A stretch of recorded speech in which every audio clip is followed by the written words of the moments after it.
Investors ప్రపంచం అంతా నమ్మకాన్ని కోల్పోయారు. మేము కష్టపడచ్చు, కానీ పెట్టుబడి పెట్టడానికి సహకరించడానికి వచ్చే వ్యక్తులు రారు. ఇప్పుడు సింగపూర్ గవర్నమెంట్ వాళ్ళతో మాట్లాడాలి, వస్తారా రారా? అంత ఈజీగా రారు. వాళ్ళ అనుభవం వాళ్ళకుంది. మన కోసం వాళ్ళు డబ్బులు పోగొట్టాల్సిన పని లేదు. ఇలాంటి రాష్ట్రాలు, ఇలాంటి దేశాలు కొన్ని వందలు ఉన్నాయి వాళ్లకు. ఆ దేశాల్లో చేసుకోగలుగుతారు ఏదైనా హెల్ప్ చేయాలన్నా. మనకే చేయాల్సిన అవసరం లేదు. రెండోది, పెట్టుబడులు పెట్టే వాళ్ళందరికీ ఈ రోజు బాగానే ఉంది, మళ్ళా ఈ భూతం ఇక్కడ ఉంటుంది కదా, ఈ దుర్మార్గుడు ఉంటాడు కదా, ఉన్నప్పుడు రేపు కథ ఏంటి, మేమెందుకు రిస్క్ చేయాలి మీ రాష్ట్రానికి అనే ఆలోచన ఉంటుంది. ఒక బ్రాండ్ ఇమేజ్ మొత్తం సఫర్ అయిపోయింది.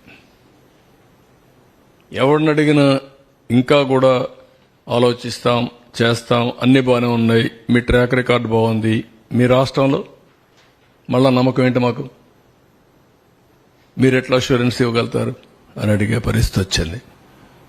This is the case study. ఒక వ్యక్తి అధికారాన్ని తీసుకుని భావితరాల భవిష్యత్తు నాశనం చేశాడు. ఒక శాపంగా మారాడు. ఏ పాపం చేశారండి ఈ రాష్ట్రంలో ఉండే ప్రజలు? రాజధాని లేదు అని చెప్పుకొని పాపం ఏం చేశారు వీళ్ళు? ఇక్కడుండే వాళ్ళు ఓకే, అవకాశాల కోసం బయట పోతే పర్లేదు, కానీ ఇక్కడ అవకాశాలు లేక బయట పోవాల్సిన కర్మ ఏం పట్టింది? తెలివితేటలు లేవా? ఇక్కడ వనరులు లేవా? ఇక్కడ అవకాశాలు లేవా? ప్రపంచంలో ఉండే ప్రతి ఒక్క వ్యక్తి ఇక్కడికి వచ్చే అవకాశం ఉంది. గోదావరి, కృష్ణ, పుణ్య నదులున్నాయి, బంగారు పండించే భూములున్నాయి, రైతాంగం ఉన్నారు. Andhra Pradesh rice bowl of India, దేశానికి అన్నం పెట్టిన రాష్ట్రం ఇది. తీర ప్రాంతం భారతదేశంలో నెంబర్ 1 ఇది. 1000 కిలోమీటర్లు ఈస్ట్ కోస్ట్ లో సన్ రైజ్ స్టేట్ ఇది. ఎన్నో పోర్ట్లు. మళ్లీ ఈరోజు ప్రపంచం అంతా పోయి రాణించే యువత ఈ రాష్ట్రంలో ఎలాంటి అవకాశాలు లేకుండా అయింది. ఇది చాలా బాధ. ఇంట్రాస్పెక్ట్ చేసుకోవాలి.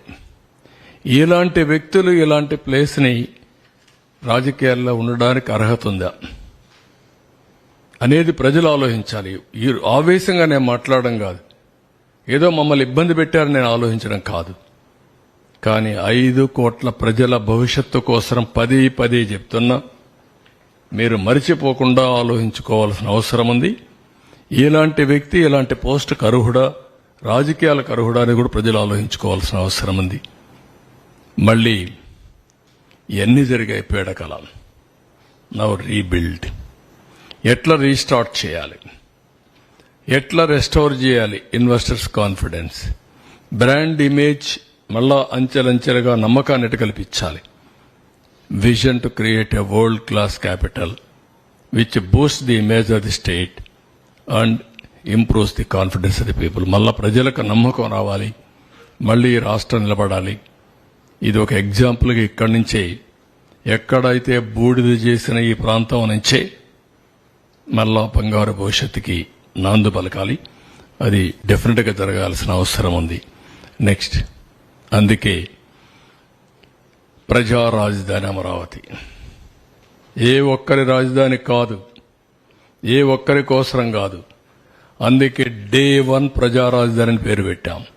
ఉపాధి కల్పన, సంపద సృష్టి, పేదరిక నిర్మూలన, 26 జిల్లాల అభివృద్ధికి ఆదాయ వనరు మన అమరావతిగా ఉండాలి. 175 నియోజకవర్గాల యువతకు ఉద్యోగాలు కల్పించే కల్పవల్లి అమరావతిగా ఉండాలి.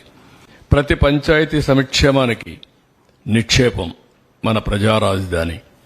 ప్రతి తెలుగు బిడ్డ ప్రపంచంలో ఎక్కడున్నా గర్వపడే విధంగా ఉండాలి. నాది అమరావతిని చెప్పుకునే పరిస్థితి రావాలి. అందుకే డెవలప్ అమరావతి, గ్రో ఏపీ, దానికోసమే ఇప్పుడు ప్రణాళికలు తయారు చేసుకుంటున్నాం. కొత్తగా తయారు చేసేది ఏమీ లేదు. పాతగా తయారు చేసినటువంటి ఏవైతే విజన్ డాక్యుమెంట్ ఉందో, మాస్టర్ ప్లాన్ ఉందో, దాన్ని చేస్తూనే ఇంకా ఏదైనా ఇంప్రూవ్డ్ వర్షన్స్ వస్తాయో కూడా తీసుకొని ముందుకు పోతాం. That is our commitment.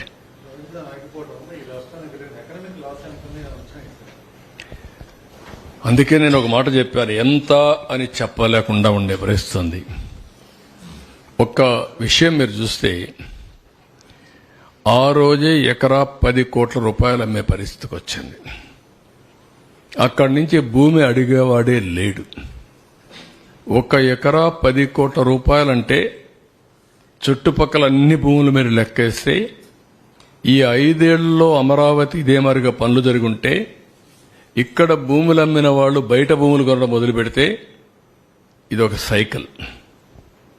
మొత్తం హైదరాబాద్లో డబ్బులు సంపాదించి ఆదిలాబాద్లో భూములు కొంటున్నారు. మారుమూల ప్రాంతంలో భూమి వాల్యూ పెరిగింది. ఎందుకు పెరిగింది? ఇక్కడ డబ్బులు సంపాదించిన వాడు ఇక్కడ పనిచేస్తూ ఆదిలాబాద్లో ఫామ్ హౌస్ కట్టుకొని అక్కడ శుభ్రంగా వీకెండ్ పోయి పనిచేసుకుంటూ మళ్ళా వచ్చే పరిస్థితిలో ఉన్నారు. అదే అభివృద్ధి, అదే సంపద సృష్టి. రెండోది, ఇక్కడ ఈ 5 ఏళ్లలో వచ్చుంటే నాలెడ్జ్ ఎకానమీలో కొన్ని లక్షల మందికి ఈ బిల్డింగ్లన్నీ కట్టిన తర్వాత 50,000 కోట్ల రూపాయలు ఖర్చు పెడదాం అనుకున్నాం. 50,000 కోట్ల రూపాయలు ఖర్చు పెడితే దాంట్లో రీసైక్లింగ్లో మళ్లీ ప్రభుత్వానికి ఆదాయం ఒక 20-30 వేల కోట్లు వచ్చేసేది. ఇన్కమ్ ట్యాక్స్ వస్తుంది, జీఎస్టీ వస్తుంది, కన్జంప్షన్లో జీఎస్టీ వస్తుంది, ఎక్స్పెండిచర్లో వస్తుంది. ఇది ఎకానమీలో ఒక ఇదినమాట. ఎకానమీ అంటే ఒకటి ఉత్పత్తి చేయాలి, ఒకటి కన్జ్యూమ్ చేయాలి, అంతే. అది ప్రోడక్ట్ కావచ్చు, సర్వీసెస్ కావచ్చు, ఏదైనా కావచ్చు. అలాంటి ఎకనామిక్ యాక్టివిటీ ఉన్నప్పుడు ఆటోమేటిక్గా ఇప్పుడు హైదరాబాద్ వచ్చింది. ఎన్నేళ్లు పట్టింది? 25 ఏళ్లు. ఎక్కడికి వెళ్ళింది? ఊహించిన పరిణామాలు వచ్చాయి. ఎట్లొచ్చాయంటే ఒక్కొక్కసారి స్టెప్ బై స్టెప్ ముందుకు పోతా ఉంటే యాడ్ అవుతా ఉంటాయి. అది యాడ్ అయ్యేది. ఆ విధంగా కొన్ని లక్షల, ఒక్క 8,000 ఎకరాలు, ఎకరా 20 కోట్ల రూపాయలు చేసిందనుకోండి ఇప్పటి 10 ఏళ్లలో. What is income? 1,60,000 కోట్లు. ఒక్క 8,000 ఎకరాలు ప్రభుత్వ భూమి మాత్రమే 20 కోట్లకు మనం అమ్ముకోనంటే. ఈ విధంగా ప్రతి ఒక్కరికి వాల్యుయేషన్ పెరిగిపోతుంది, సంపద సృష్టించబడేది. లేబర్ దగ్గర నుంచి బాగా అమరావతిలో మనం పెట్టినటువంటి విట్, ఎస్ఆర్ఎం అలాంటి యూనివర్సిటీలో పేద పిల్లలు చదువుకుంటే ప్యాకేజీ ₹1,00,00,000 ఇస్తున్నారు సంవత్సరం. ఇంకా తెలివితేటలుంటే ఇంకా ఎక్కువ వస్తున్నాయి డబ్బులు. అదే కదా చాలాసార్లు ఎగ్జాంపుల్ చెప్పారు. అలాంటి one of the world class institutions ఇక్కడ తేవాలని, ఇండియాలో ఉండే టాప్ 10 ఇక్కడ రావాలి యూనివర్సిటీస్, టాప్ 10 కాలేజెస్ రావాలి, టాప్ 10 స్కూల్స్ రావాలి, టాప్ 10 హాస్పిటల్స్ రావాలి. దట్ ఈస్ ది స్పిరిట్ మనం తీసుకునింది. దానికి ఏమి ఇస్తున్నాం? కొంత ల్యాండ్ ఇస్తున్నాం, వాళ్ళు ఇన్వెస్ట్మెంట్ వాళ్ళే పెట్టుకుంటున్నారు. దానివల్ల ఈరోజు ఎస్ఆర్ఎం ఉంది. 20,000 మంది పిల్లలు చదువుకుంటున్నారు. దాంట్లో సగం మంది అన్ని రాష్ట్రాల నుంచి వచ్చారు. ఏమైంది? అన్ని రాష్ట్రాల నుంచి పిల్లలు వచ్చి మన పిల్లలు చదివే కొందికి ఇంటిగ్రేషన్. మనమే కూర్చున్నప్పుడు కొన్ని ఆలోచనలు రావు. అందరూ కూర్చున్నప్పుడు ఆ కల్చరల్ ఎక్స్చేంజ్ కానీ, నాలెడ్జ్ ఎక్స్చేంజ్ కానీ ఇవన్నీ జరుగుతాయి. అందుకే మనం సింగపూర్ పంపిస్తాం, అమెరికా పంపిస్తాం మన పిల్లల్ని. అలాంటి ఇన్స్టిట్యూషన్స్ మనం క్రియేట్ చేసుకోలేకపోతే క్రియేట్ చేయగలుగుతాం. ఆ స్పిరిట్ ఇక్కడ తీసుకున్నాం. అమరావతి గురించి కేంద్రం ముందు అన్ని విషయాలు మాట్లాడతాం. నాట్ ఓన్లీ అమరావతి, అన్ని విషయాలు మాట్లాడతాం. మళ్లీ రాష్ట్రాన్ని పునర్నిర్మాణం చేయడానికి ఏమేమి మాట్లాడాలి, అందరం కలిసి పోటీ చేశాం. 3 పార్టీలు కలిసి పోటీ చేశాం. అదే మరి ఎన్డీఏ పార్ట్నర్స్ గా పోటీ చేశాం. వాళ్ళకు కూడా ఎక్స్ప్లెయిన్ చేస్తాం. ఎక్స్ప్లెయిన్ చేసి కేంద్ర సహకారం కూడా తీసుకొని మళ్లీ పునర్నిర్మాణం ప్రారంభం కావాలి. ఎప్పటి నుంచి ప్రారంభమైతే సార్? వన్ బై వన్ ఎప్పటి నుంచి మళ్ళీ వర్కులు స్టార్ట్ అవుతాయి సార్? రీబిల్డ్ చేయడానికి ఎంత టైం పడుతుంది? ఒక అంచనా ఏమన్నా వచ్చిందా సార్? ఇప్పుడున్న పరిస్థితులు మనం చూసాం ఓవరాల్ గా. అంటే మీకు నేను మొత్తం ఎక్స్ప్లెయిన్ చేశాను. రియల్ గా నాకంటే బాధపడేవాడు ఎవడు రాష్ట్రంలో. ఇప్పటికి కూడా నా జ్ఞాపకం, హెలికాప్టర్ తెప్పించి ప్రధానమంత్రి రాకమునపు 2 days నేను తిరిగి ఇంచ్ బై ఇంచ్ ఈ పవిత్రమైన మట్టిని నీళ్లతో కలిపింది డ్రాప్ చేస్తా వచ్చాను, అవర్స్ టుగెదర్. అంటే ఒక యజ్ఞం. ఆ యజ్ఞం ఎందుకు చేశాను నేను? ఈ ప్రాంతం మొత్తం పవిత్రంగా తయారు కావాలి, ఎలాంటి శక్తులు అడ్డుపడకూడదు, దుష్ట శక్తులు కడాన వీళ్ళు దుష్ట శక్తులు కొన్ని వీళ్ళ ఎక్కడ దిష్టి తగులుతుందేమో అది కూడా తగలకూడదు అనుకున్నాం. కానీ మనం ఎన్ని చేసినా ఆ దుష్ట శక్తుల నుంచి అమరావతి కాపాడుకోలేకపోయాం. దట్ ఈస్ ది ఫియర్, బాధ, ఆవేదన. But God is great. సరే, రైతులకు సంబంధించి 10 సంవత్సరాలు యాన్యుటీ పీరియడ్ అయిపోయింది కదా, మళ్ళీ దాన్ని ఎక్స్టెన్షన్ చేసే అవకాశం ఏమైనా అన్నీ ఆలోచిస్తామండి. ఆలోచించి అందరితో మాట్లాడాక అందరి అభిప్రాయాలు తీసుకొని ఏం చేయాలో వాళ్ళకి న్యాయం చేస్తాం. ఈ పునరుద్ధరణ పనులు ఎప్పటి నుంచి స్టార్ట్ అవుతాయి సార్? నిన్నటి నుంచే స్టార్ట్ కావాలి. ఎప్పటి నుంచి స్టార్ట్ అయ్యేది లేదు, స్టార్ట్ చేయాలి. నేను అధికార యంత్రాంగానికి చెప్పాం, నారాయణ గారికి ఉన్నారు, దే విల్ స్టార్ట్. సార్ ఇప్పుడు ఇన్వెస్టర్ కాన్ఫిడెన్స్ రిస్టోర్ చేయడానికి ఏం చేయాలి? 1 minute please. Avinash Pujari from PTI. Sir, I have 2 questions for you. What was your targeted duration when you were in the government last time to deliver Amravati as Singapore model, and what is your target now, which you have given to your? And I marketed all over the world about 80. Some companies have come. Then ISB has come. Then we started national games. Gachibowli we started. Then I considered outer ring road. Then airport. Then Vanpik city. Always one by one, it all depends upon at that time, what is the investment it will come, how to promote, that is important for a city building. Creative way you have to move forward, not in a static way, or you can fix a building to construct, but not a city. One building you want to connect, what you need? One plan, money. One contractor. You can build 1 year, 2 years. It is not a building. It is a city promoted by various people. You have to build this city, not one person or one agency or one company. Sir financial crisis కూడా చాలా Second question to you is, the farmer has given quite a land to you, so they agitated for the development of Amravati, and many cases were booked on them. So will there be a call for it also? No, what I'm saying, all cases unnecessarily harassment has been done towards them. We will review everything. We will do justice for them. And also 5 years they are on the roads to protect Amravati. Ultimately they begged people, they collected some funds, they sold some money, some properties, or with their earnings, they spent huge money for courts by engaging advocates. Sir, Judiciary also sometimes justice. We have to do something, then only justice will be done. They have done everything possible. Now how to protect them, we'll protect. CM sir, Vijay sir from ABP network sir. 2 question sir. ఒకటి political గా మీ vision ఇప్పుడు అలాగే ఉంది. 2014 ఆ టైంలో ఎలా ఉందో అమరావతికి సంబంధించి ఇప్పుడు అలాగే ఉంది. కాకపోతే ఆ టైంలో మీకు ఎదురుదెబ్బ జరిగింది ఎలక్షన్స్ లో. అంటే మిగతా ప్రాంతాల్లో వదిలేయండి, ఎక్కడైతే మీరు డెవలప్ చేయాలనుకున్నారో ఇక్కడే మీకు పార్టీ ఎదురుదెబ్బ తగిలింది. కానీ 5 ఏళ్ళు గడిచేసరికి ఒక ట్రెమెండస్ విక్టరీ అయితే వాళ్ళు మీకు ఇచ్చారు. అంటే ఈ ట్రాన్సిషన్ ని మీరు ఎలా చూస్తున్నారు? మీ విజన్ ని వాళ్ళు అర్థం చేసుకోలేకపోయారా? 2వ క్వశ్చన్, మళ్ళీ భవిష్యత్తులో ఎప్పుడన్నా ఏదన్నా సుదూరకాలం కావచ్చు, మరొక ముఖ్యమంత్రి ఎవరైనా వచ్చి నేను రాజధాని తీసుకెళ్లి కడపలో పెడతాను, శ్రీకాకుళంలో పెడతాను అనకుండా లీగల్ గా అమరావతి ఏపీకి రాజధాని అన్నట్టు సిమెంట్ చేయడానికి లీగల్ గా ఏదైనా అవకాశం ఉందా? 2వ పాయింట్ ఎగ్జామిన్ చేయాలి.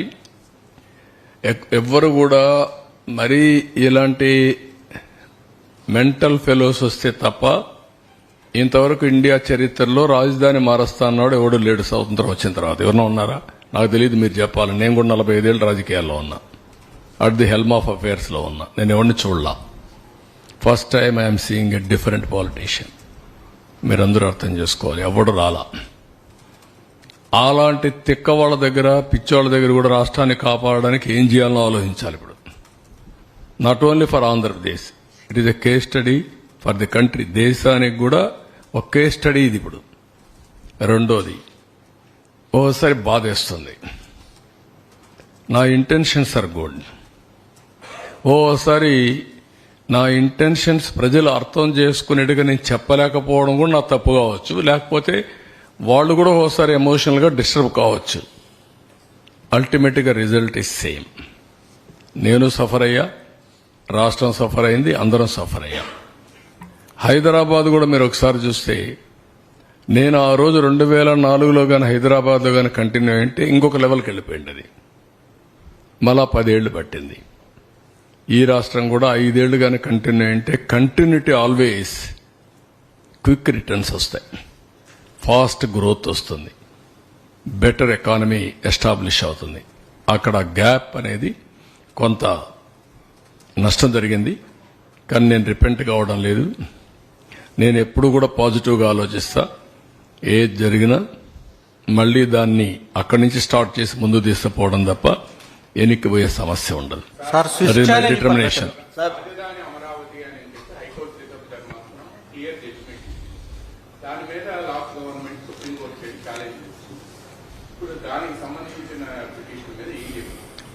అన్ని కూడా లీగల్ హర్డల్స్ అన్ని తప్పించి పాజిటివ్ గా అమరావతిని నిర్మాణం చేయడానికి ఎలాంటి అవసరాలున్నాయో, ఎలాంటి అవకాశాలను అన్ని ఉపయోగించి మళ్ళా ముందుకెళ్తాం.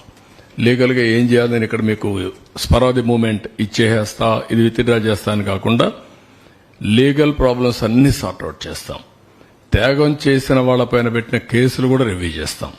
అన్ని చేసి మళ్ళా ఈజ్ అవుట్ చేసి ఒక కండీసివ్ ఎన్విరాన్మెంట్ క్రియేట్ చేసి అమరావతి పునర్నిర్మాణం ప్రారంభమవుతుంది, ముందుకు తీసుకెళ్తాం. సార్, గతంలో మీరు రాజధాని స్టార్ట్ చేసినప్పుడు ఫైనాన్షియల్ అసిస్టెన్స్ బాగుంటుందని స్విచ్ ఛాలెంజ్ పద్ధతిలో ప్రాజెక్ట్ పెట్టారు. ఒకటి తీసుకొచ్చి మండలం ఏది సిబిడి, సీడ్ బిజినెస్ డిస్ట్రిక్ట్ అని ఒకటి స్విచ్ ఛాలెంజ్.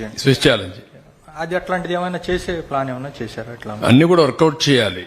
అప్పుడు కూడా స్విచ్ ఛాలెంజ్ పెట్టింది ఒక సిటీని డెవలప్ చేయడానికి, ప్రపంచమంతా కూడా వెళ్లి ప్రపంచంలో ఉండే బెస్ట్ కంపెనీస్ తీసుకొచ్చి డెవలప్ చేయడానికి పెట్టాం. ఇప్పుడు ఎందుకు ఈ ల్యాండ్ వాల్యూ పెరుగుతుంది మనం ఆలోచిద్దాం. మంచి రోడ్డు వేయాలా, మంచి వస్తువులు ఇవ్వాలా, ఇవన్నీ వేసి దేనికోసం వేస్తాం?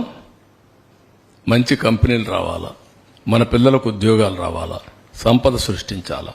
అందుకే కదా అలాంటి చేసే ఎక్స్పర్టైజ్ ఉండే కంట్రీస్ ముందుకొస్తే వాళ్ళ సర్వీసులు ఉపయోగించుకోవాల్సిన అవసరం లేదు. వ్యక్తులు కానీ, సంస్థలు కానీ, కంట్రీస్ కానీ. అలాంటి సంస్థే సింగపూర్ సంస్థ. దాన్ని తరివేసినటువంటి హీన చరిత్ర గత ప్రభుత్వంది. వాళ్ళు ఇప్పుడు వస్తారా రారా, వాళ్ళతో మాట్లాడాలి. వాళ్ళకంటే క్రెడిబుల్ ఆర్గనైజేషన్ లేదు ప్రపంచంలో, ఇంకెత్తుక్కోవాలి మనం.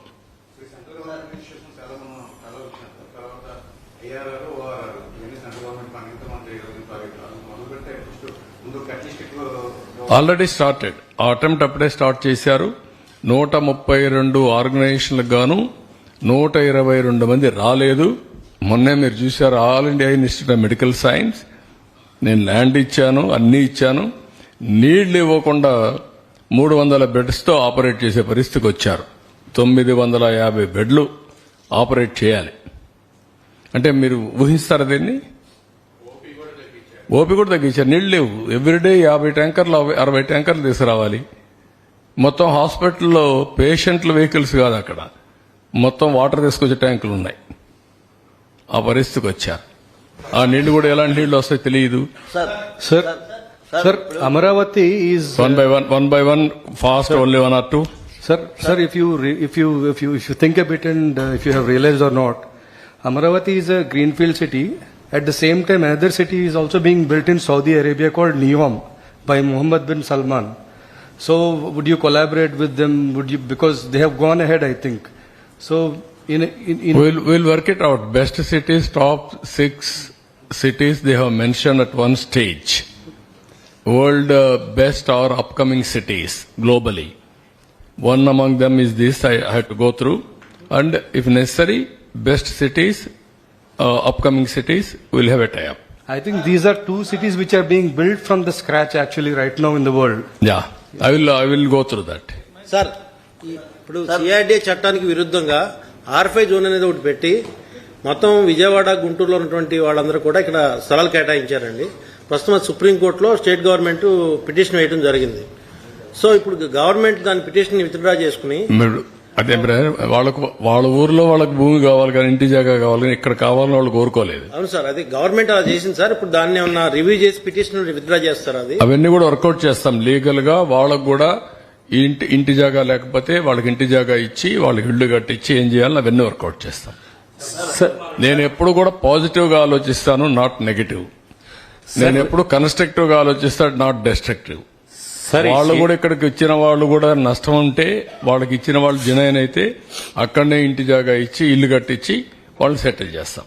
సార్, ప్రస్తుతం ఆర్థిక పరిస్థితుల్లో ఇప్పుడు మళ్ళీ రీబిల్డ్ చేయడానికి కావచ్చు, నిజంగా మనం వర్కౌట్ చేసుకునే పరిస్థితిలో ఉన్నామా ఈ 5 సంవత్సరాల కాలంలో? వదిలిపెట్టలేం కదా ఏది కానీ. లేకుంటే నాకెందుకు ఓట్లు వేశారు? ఎస్, ఎందుకు వాళ్ళకి 11 వేసి నాకు 164 సీట్లు మాకెందుకు వేశారు? మా కూటమికి సార్ నమ్మకమే కదా. నమ్మకాన్ని నిలబెట్టుకోవాలి కదా. కష్టాలున్నాయి, నష్టాలున్నాయి, ఇబ్బందులున్నాయి. But I have to fight. నేను ఈ కష్టాలు నష్టాలు మీ ద్వారా ప్రజలకు కూడా ఎప్పటికప్పుడు తెలియజేయాలి. నేను ఇప్పుడు right sir, that is my duty. Sir, to regain confidence of investors మనకి ఏదైనా ఒక స్ట్రక్చర్ అయినా కంప్లీట్ చేయడానికి is there any possibility to make it a role model? No, it is a continuous process. ఈ రోజే కూర్చొని ఇన్వెస్టర్స్ అందరినీ మీరందరూ వచ్చేయంటే వారు ఒక మాట చెప్పారు, 130 మంది యాక్సెప్ట్ చేశారు ఆ రోజు. గవర్నమెంట్ ఆఫ్ ఇండియా ఆర్గనైజేషన్స్ కానీ ప్రైవేట్ కానీ. అందులో ఒక 4-5 వచ్చాయి, ఇంకా కొన్ని రాలేదు. మిగిలినటి వాళ్ళందరినీ సౌండ్ చేస్తాం. ఎవరితో రాకపోతే కన్విన్స్ చేస్తాం. ఆ రోజు కూడా పాలసీ మీరు పెట్టుకుని చూస్తే top 10 universities in the country I want invite. Top 10 ఎట్లా ర్యాంకింగ్ నువ్వు నేను డిసైడ్ చేసేది కాదు. దేశంలో first top 10 ranking various organisations ranking చేస్తాయి. వాళ్ళలో ఒక 10 top 10 international schools, top 10 hospitals, schools, ఇట్లా బెస్ట్ పీపుల్ అందరినీ తీసుకురావాలనుకున్నాం. ఇప్పుడు వాళ్ళందరినీ మళ్ళా అప్రోచ్ అవుతాం. టాప్ 10 రాకపోతే టాప్ 15కి వెళ్తాం. కానీ 1 by 1 how to build will bring. Sir, ఏవైతే నిర్మాణ సంస్థల మధ్యలో వదిలిపెట్టాలే సార్, వాళ్ళకి బకాయిలు ఉన్నాయా? ఆ బకాయిలు చెల్లిస్తే వాళ్ళు విల్లింగ్ ఉన్నారా రావటానికి మరలా, లేకపోతే మార్చాలి? రెండు ఉన్నాయి. ప్రాబ్లమ్స్ ఉన్నాయి, వాళ్ళకి బకాయిలు ఉన్నాయి. వాళ్ళకి బకాయిలు చెల్లించాలి. ఖజానా ఖాళీగా ఉంది. ఇక్కడ సమస్యలు ఉన్నాయి. దాన్ని బ్యాలెన్స్ చేయాలి. అదే మాదిరిగా ఈరోజు ఎంత భయంకరం అంటే ఈ రూమ్ లో కూర్చొని రివ్యూలు చేస్తున్నా. కొన్ని డిపార్ట్మెంట్ మాత్రం అత్యవసరంగా చేశాను. నెక్స్ట్ వీక్ నుంచి ఫుల్ ప్లెడ్జ్లో తీసుకుంటున్నా. నేను 4వ ముఖ్యమంత్రి. నెవర్ ఐ హ్యావ్ ఈ టైప్ ఆఫ్ లెగసీ నేను ఎప్పుడు చూడలా. అంటే ఫస్ట్ టైం వచ్చినప్పుడు ఆఫీసర్లు రివ్యూ చేశాను. ఫుల్ కాన్ఫిడెన్స్, జోష్, ముందుకు తీసుకుపోయా. అప్పుడు ఇబ్బందులున్నాయి. రెండోసారి వచ్చాను, ఈ పరిస్థితి నాకు లేదు, నేనే ఉన్నాను.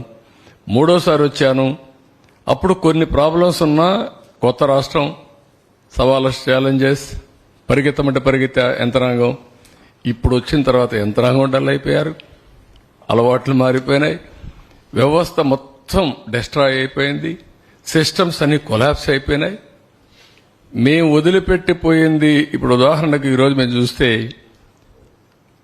మొత్తం రాష్ట్రంలో మున్సిపాలిటీలో మస్కిటోస్ ఉండే స్పాట్స్ ఎన్ని ఉంటాయి అని మేము రీసెర్చ్ చేసి ఐడెంటిఫై చేసి బ్లాక్ స్పాట్స్ ఆ రోజు 20,000 ఉన్నాయని ఐడెంటిఫై చేశాం. ఆ 20,000 ఎవ్రీ ఇయర్ 3 నెలలకు ఒకసారి 15, 10, 5, 4 అట్లా అయ్యి 0కి రావాలని అప్పట్లోనే డ్రోన్స్ పెట్టి మస్కిటో ఎక్కడుందో ఐడెంటిఫై చేసి అవన్నీ ఇంకొక డ్రోన్ పంపించి అక్కడే స్ప్రే చేయాలని పెట్టాం. ఇప్పుడు ఏమీ లేవు. చెత్త తీసేవాళ్ళు లేరు, చెత్త వేసేవాళ్ళు ఉన్నారు. సార్, రాజధాని అభివృద్ధికి వాలంటీర్గా సపోర్ట్ చేయడానికి వచ్చే వాళ్ళు ఉన్నారు. అట్లాంటి వాళ్ళని అందరినీ తీసుకుంటాం. ఇప్పుడు కొంతమంది నిన్న కూడా వచ్చారు, 1 లక్ష రూపాయలు ఇస్తున్నారు, కొంతమంది 10 లక్షలు ఇస్తున్నారు. ఆ స్ఫూర్తి ఉంది. కానీ వాళ్ళు పూర్తిగా వాళ్ళ సహకారం తీసుకుంటూనే మనం అంచెలంచెలుగా ముందుకు పోవాలి. విల్ మూవ్ ఫార్వర్డ్ విత్ అంటే దానికి ఏమైనా స్పెషల్ లైన్ తీసుకుంటారా? అంటే ఏదన్నా లైన్ ఏమి లేదు, ఆకాశమే హద్దు. నువ్వు ఒక ఆలోచన ఇస్తే దాన్ని కూడా అమలు చేస్తా, ఒక ఆయన ఆలోచిస్తే అది కూడా అమలు చేస్తా. నా మనస్తత్వం అదే. రోడ్స్ డ్యామేజ్ చేశారు. ఒక్క విషయం మీరందరూ ఒకటి గుర్తుపెట్టుకోవాలి, నాకు ఫిక్స్డ్ ఐడియాలజీ గానీ రిజర్వేషన్స్ ఉండవు. నా ఆలోచన ఒకటి, నేను చేసే ప్రతి ఒక్క పని నా ప్రజలకు లాభం జరగాలి. అది ఏ పనినా కావచ్చు.